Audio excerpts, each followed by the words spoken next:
And this is why we vote. Those decisions like the half-cent tax you mentioned, this is why we vote. Let's continue our team coverage. Renata DiGregorio live now in St. Johns County at the supervisor of elections office there.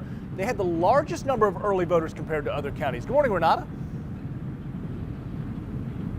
Good morning, Lou. Yeah, and we are actually here about to do a live interview with the St. Johns County Supervisor of Elections, Vicki Oakes. Now, Supervisor, we know that there's been a huge early voter turnout here. What are you expecting in way of lines and just how busy it'll be today? Okay, so it is going to be a busy day here in St. Johns County because we do have a lot of traditionalists, I call them, people that like to vote at their polling place on election day. So opening is always the busiest. People like to stop by on their way to work at 7 a.m. So we do expect that we have lines. We always do, first thing in the morning. So I think mid-morning we'll see those lines go down. I think around lunchtime, that's another popular time. And then closing 5 to 7 after work is another time. If people want to avoid those times, I suggest they go mid-morning or mid-afternoon. And I really do believe with our phenomenal turnout that we've had here in St. Johns County, we're beginning our day with 71% voter turnout. So we're expecting about 32,000 people going to the polls today, so it's going to be a busy day.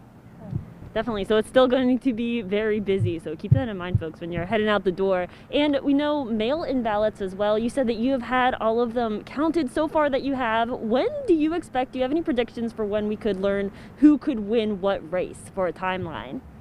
Yes, well, since all of our vote by mail ballots that have come in as of yesterday afternoon have been opened and counted and are in our system and ready to be released along with our early voting totals.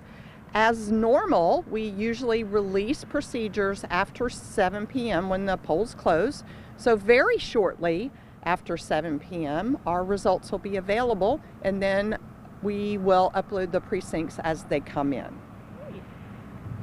And of course, we will be updating you with those updates as we get them as well. Well, thank you so much for your time, Supervisor. That's all the time we have time for. But she said that poll workers are arriving right now before things start getting open at 7 a.m. And we'll be live in the next half hour from one of those polling locations to give you a look, see if there are any lines yet already this morning.